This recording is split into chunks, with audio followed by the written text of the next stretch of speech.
Assalamualaikum warahmatullahi wabarakatuh. Bagaimana kabarnya teman-teman? Masih semangat persiapan di tahap 2? Untuk lebih singkatnya dan jangan membuang waktu, yuk kita bahas lagi soal-soal untuk menambah referensi teman-teman dalam mempersiapkan diri menghadapi ujian di tahap 2. Yuk kita simak. Soal nomor 1. Teori belajar kognitif mulai berkembang pada abad terakhir sebagai protes terhadap teori perilaku yang telah berkembang sebelumnya. Peneliti yang mengembangkan teori kognitif ini adalah A. Bandura, Wilkewicz, Ausubel, B. Ausubel, Brunner, Bandura, C. Wilkewicz, Ausubel, Brunner, D. Ausubel, Brunner, dan Gardner. Jawaban yang paling tepat adalah jawaban yang D. Ausubel, Brunner, dan Gardner.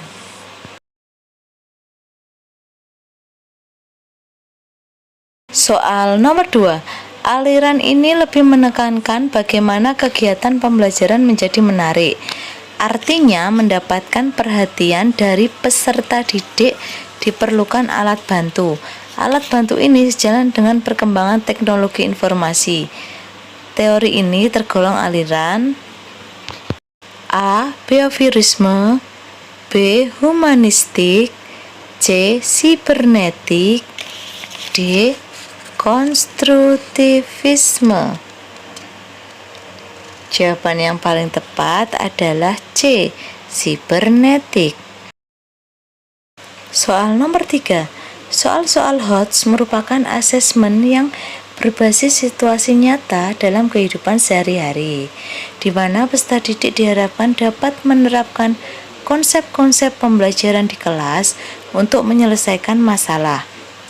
Permasalahan nyata dalam kehidupan kontekstual yang dihadapi oleh masyarakat dunia berhubungan dengan lingkungan hidup, kesehatan, kebumian, dan ruang angkasa, serta pembangunan ilmu pengetahuan dan teknologi dalam berbagai aspek kehidupan. Berikut ini yang termasuk karakteristik asesmen kontekstual kecuali A. Relating, yaitu asesmen berhubungan langsung dengan konteks pengalaman kehidupan nyata. B. Expressing, ditekankan kepada penggali exploration, penelitian, discovery, dan pencipta creation. Applying, menuntut kemampuan peserta didik dalam menerapkan ilmu pengetahuan yang diperoleh di dalam kelas untuk menyelesaikan masalah-masalah nyata. D. Communication, communicating, itu menuntut kemampuan peserta didik mampu mengkomunikasikan kesimpulan model pada kesimpulan konteks masalah. E. Transferring, menuntut kemampuan peserta didik memahami konsep-konsep pengetahuan. Yang mana karakteristik asesmen kontekstual kecuali yaitu E. Transferring, menuntut kemampuan peserta didik memahami konsep-konsep pengetahuan. Ada 5 karakteristik asesmen kontekstual atau biasa disingkat REAC. Di sini ada realizing, experiencing, applying, communicate, dan transferring. Tadi di pilihan ganda 5-5-nya ada, tetapi mengapa E? Karena di situ untuk pengertiannya kurang tepat. Di sini yang benar yaitu transferring, itu yaitu mentransformasi konsep-konsep pengetahuan, bukan memahami. Jadi tadi jawaban yang paling tepat yang E. Soal nomor 4. Pembelajaran remedial dimulai dari identifikasi kebutuhan peserta didik. Kebutuhan peserta didik ini dapat diketahui dari analisis kesulitan belajar peserta didik dalam memahami konsep-konsep tertentu. Berdasarkan analisis kesulitan belajar itu, baru kemudian guru memberikan pembelajaran remedial. peserta didik yang sedang mengalami kesulitan belajar. Berikut ini yang bukan instrumen untuk mengatasi kesulitan belajar peserta didik adalah A. Tugas portofolio, B. Wawancara, C. Tes kepribadian, D. Kunjungan ke rumah, E. Observasi. Jawaban yang paling tepat adalah yang A. Tugas portofolio, karena untuk tugas portofolio ini tidak bisa untuk mengatasi kesulitan belajar siswa. Soal nomor 6. Program pengayaan adalah pembelajaran yang diberikan kepada peserta didik yang telah mencapai dan atau melampaui KKM. Mereka adalah peserta didik yang lebih cepat daripada teman-teman sekelasnya dalam menguasai bahan pelajaran yang diberikan kepadanya dan dikatakan mereka adalah peserta didik yang dapat cepat dalam menyelesaikan tugas belajarnya, sehingga diperlukan treatment atau perlakuan tambahan yang dapat meningkatkan pengetahuan dan keterampilan. Bentuk-bentuk pelaksanaan program pengayaan diantaranya kecuali A. Menugaskan peserta didik membaca materi pokok dan kompetensi dasar selanjutnya, B. Memfasilitasi peserta didik dalam percobaan-percobaan soal latihan, menganalisis gambar dan sebagainya, C. Membuat rangkuman materi kompetensi dasar yang sudah tuntas, D. Memberikan bahan bacaan untuk didiskusikan guna menambah wawasan para peserta didik, E. Membantu peserta didik lain atau teman yang belum mencapai standar ketuntasan belajar minimum. Jawaban yang paling tepat adalah yang C. Membuat rangkuman materi kompetensi dasar yang sudah tuntas. Jawab apa untuk soal yang pilihan ganda yang C ini salah. Mengapa salah? Karena sudah tuntas kok masih disuruh merangkum, tidak ada gunanya.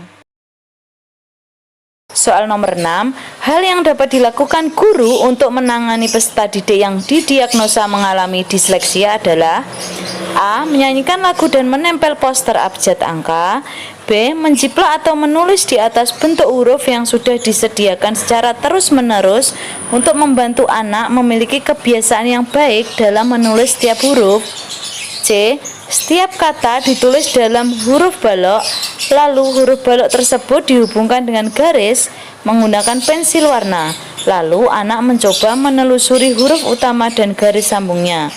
D. Berikanlah contoh materi dengan hal yang konkret.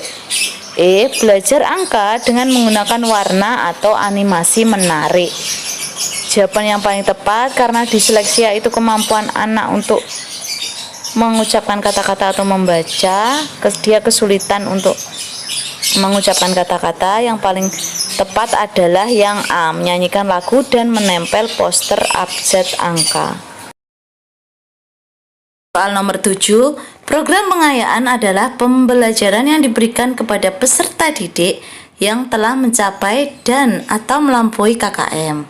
Mereka adalah peserta didik yang lebih cepat daripada teman-teman sekelasnya dalam menguasai bahan pelajaran yang diberikan kepadanya, atau dapat dikatakan mereka adalah peserta didik yang dapat cepat dalam menyelesaikan tugas belajarnya, sehingga diperlukan treatment atau perlakuan tambahan yang dapat meningkatkan pengetahuan dan keterampilan.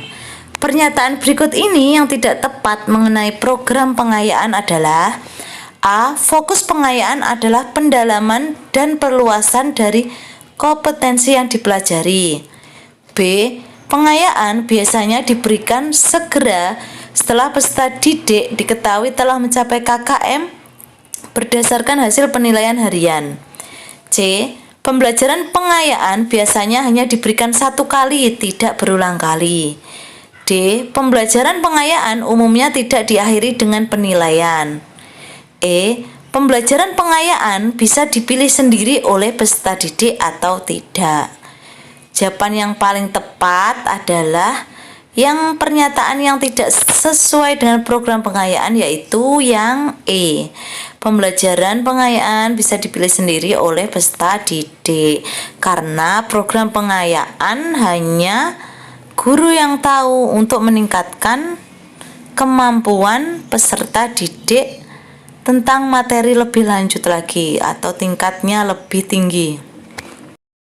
Soal nomor 8, setelah melakukan penilaian harian mata pelajaran matematika, materi operasi bilangan bulat, diketahui dari 30 anak terdapat 25 anak yang mendapat nilai di atas kriteria ketuntasan minimal atau KKM. Program pengayaan yang tepat untuk 25 peserta didik tersebut adalah A. Diberikan soal operasi bilangan bulat dengan tingkat kesulitan yang lebih tinggi. B.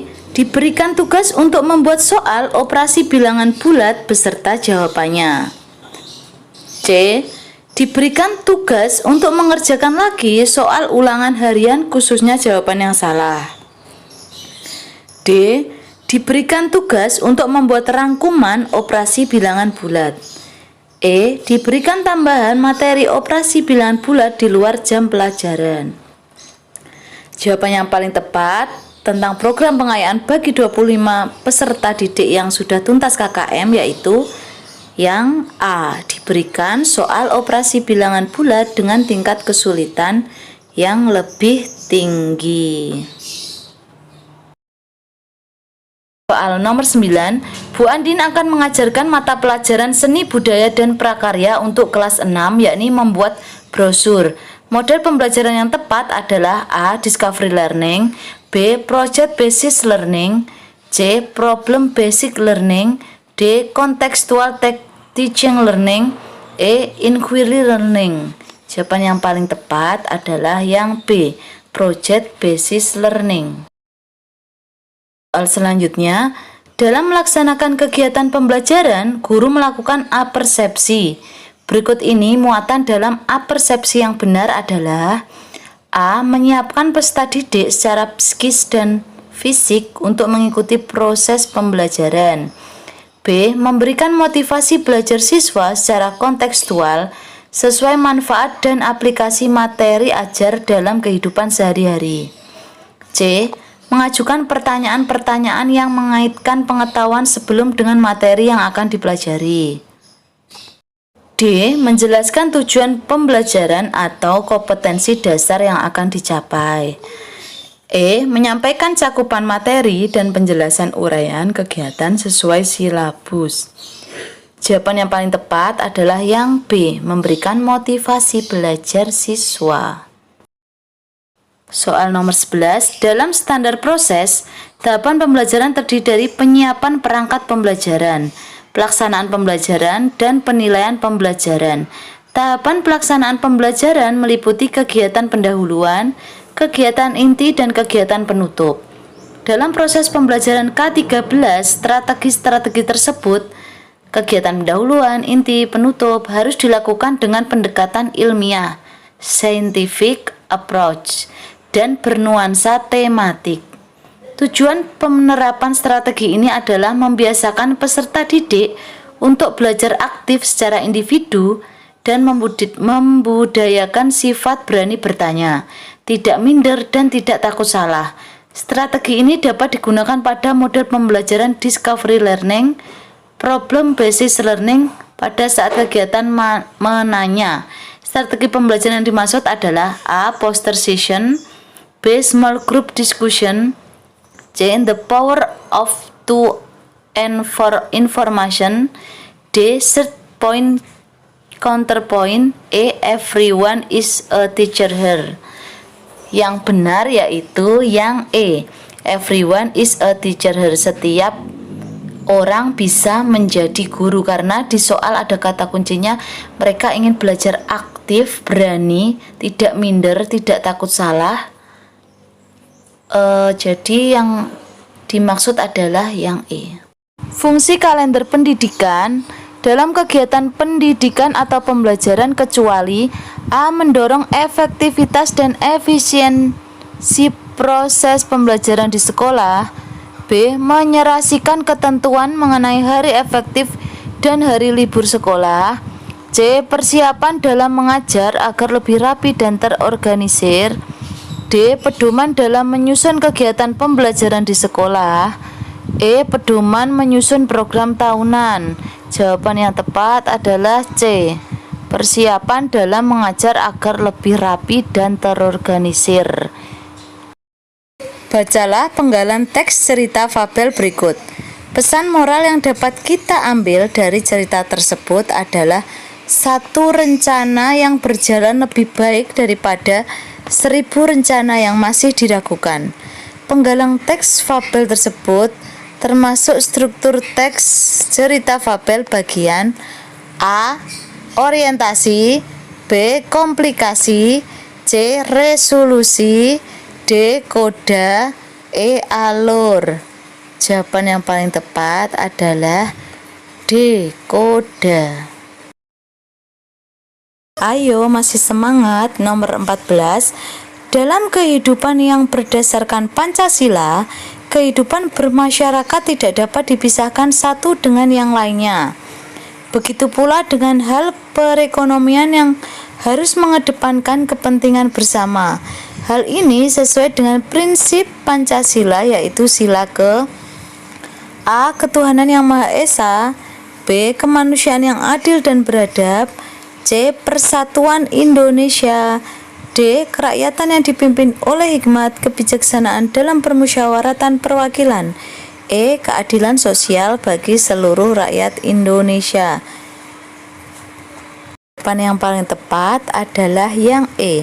keadilan sosial bagi seluruh rakyat Indonesia. Di sini sudah jelas ada perekonomian yang mengedepankan kepentingan bersama. Pemberian reinforcement penting untuk memastikan peningkatan perilaku baik dan menghilangkan perilaku yang tidak baik bagi peserta didik. Reinforcement untuk peserta didik yang mendapat nilai bagus adalah A. reinforcement positif, B. reinforcement negatif, C. punishment, D. reinforcement partial, E. punishment positif. Jawaban yang paling tepat adalah yang A. reinforcement positif. Reinforcement positif bersifat menyenangkan, membuat perilaku respon makin kuat. Contohnya yaitu apabila anak maju ke depan, kita memberikan tepuk tangan, pemberian hadiah pada siswa yang nilainya bagus. Reinforcement negatif bersifat tidak menyenangkan, tetap membuat perilaku respon makin kuat. Contohnya, tindakan menggeleng-geleng kepala untuk peserta didik yang telat mengumpulkan tugas akan membuat anak besok mengumpulkan lebih cepat. Menegur dengan nama. Punishment yaitu bersifat tidak menyenangkan sehingga menghilangkan perilaku buruk. Contohnya, tindakan guru menghukum peserta didik yang tidak mengumpulkan tugas dengan berdiri di depan kelas, menegur secara lisan. Kemudian reinforcement partial yaitu bersifat menyenangkan sehingga meningkatkan perilaku baik. Contohnya, nak, mewarnaimu sudah bagus, namun perlu ditingkatkan lagi.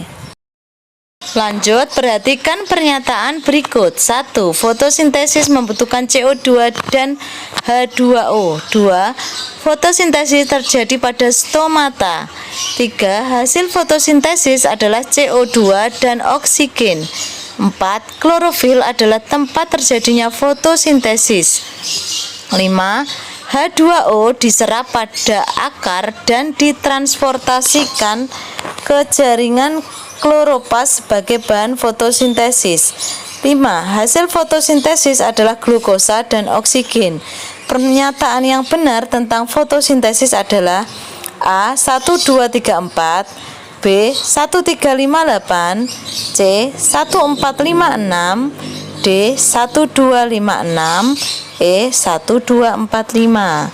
Jawaban yang paling tepat, pernyataan yang benar tentang fotosintesis adalah 1, 4, 5, 6. yaitu yang C. Kita buktikan bahwa tadi pilihan ganda yang tepat adalah 1, 4, 5, 6. Di sini ada bagian proses fotosintesis. Yang pertama yaitu karbon dioksida dengan air itu dengan bantuan cahaya matahari di klorofil menghasilkan gula dan oksigen. Perhatikan gambar berikut. Ini adalah anak memainkan skateboard. Pada saat kita bermain skateboard, yang terjadi adalah A. Hukum Newton 3, aksi reaksi, yaitu ketika kaki mendorong ke depan pada skateboard, maka terjadi hukum aksi. Tanah memberikan gaya reaksi yang sama dengan gaya aksi dengan arah berlawanan, yaitu ke depan, maka skateboard melaju ke depan. B. Hukum Newton 3, aksi reaksi, yaitu ketika kaki mendorong ke belakang pada skateboard, maka terjadi hukum aksi. Tanah memberikan gaya reaksi yang sama dengan gaya aksi dengan arah berlawanan yang ke depan, maka skateboard melaju ke depan. C.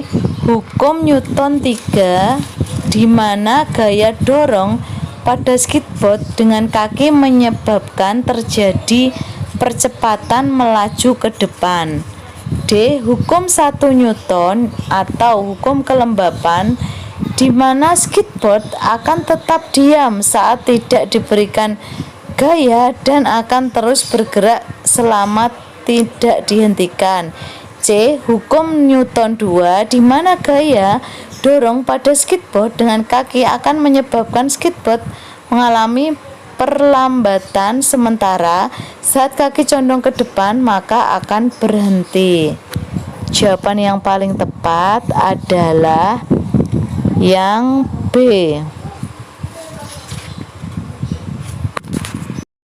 Kita ulas sebentar untuk hukum Newton 3.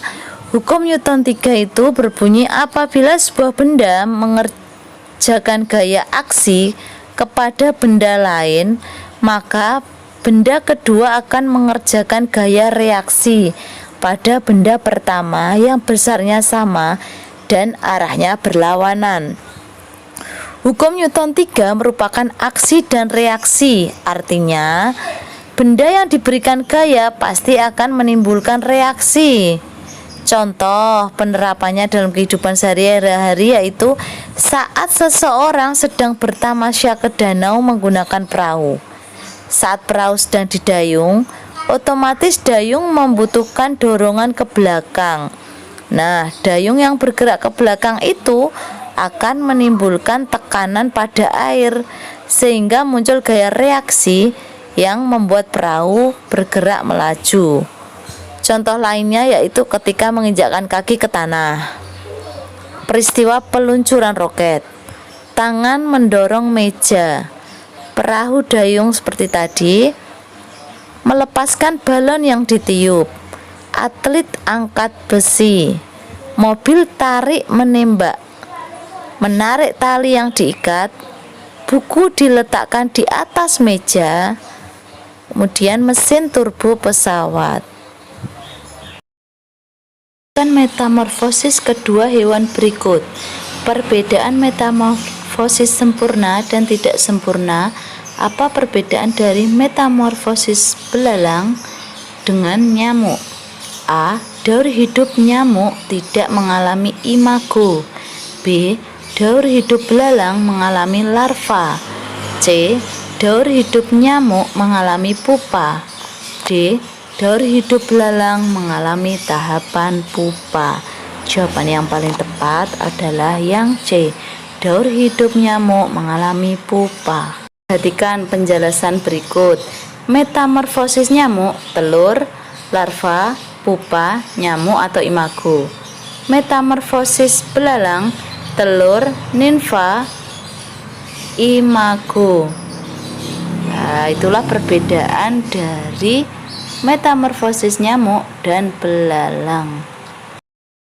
Nomor 19, kerjasama ASEAN dalam melindungi perdagangan perempuan dan anak-anak mengembangkan kebudayaan, mempertahankan keamanan. Bidang apa saja yang paling banyak kerjasamanya di ASEAN? A. Sosial dan kebudayaan. B. Ekonomi dan keamanan. C. Sosial dan politik. D. Pendidikan dan sosial. Jawaban yang paling tepat adalah yang B. Ekonomi dan keamanan. Terakhir nomor 20. Urutan kejadian pemberontakan yang pernah terjadi pasca kemerdekaan Indonesia adalah A. PKI Madiun, RMS Maluku, G30S PKI. B. APRA, Kartosuwiryo, G30S PKI. C. PRRI, RMS Maluku, Permesta. D. RMS Maluku, Andi Aziz, Permesta. E. PKI Madiun, RMS Maluku, Andi Aziz. Jawaban yang paling tepat adalah yang A. PKI Madiun, RMS Maluku, G30S PKI. Jadi di sini teman-teman harus buka-buka lagi sejarah-sejarah yang ada agar teman-teman tahu jika nanti di tahap 2 ada soal seperti ini, teman-teman bisa menjawab dan mengurutkan dengan baik. Ulas kembali, urutan kejadian pemberontakan pasca kemerdekaan adalah yang pertama PPKI Madiun pada tanggal 18 September 1948. Kedua, pemberontakan Darul Islam DIT 2 Kartosuwiryo 19 Desember 1948. Yang ketiga, peristiwa APRA di Bandung pada 23 Januari 1950. Yang keempat, peristiwa Andi Aziz di Ujung Pandang pada 5 April 1950. Kelima, peristiwa RMS di Maluku pada 1 November 1950. Keenam, pemberontakan Ibnu Hajar di Kalimantan Selatan. Yang ketujuh, pemberontakan PRRI di Sulawesi pada 1958 sampai 1961. Kemudian pemberontakan Permesta di Sulawesi sama tahunnya, yaitu 1958 sampai 1961.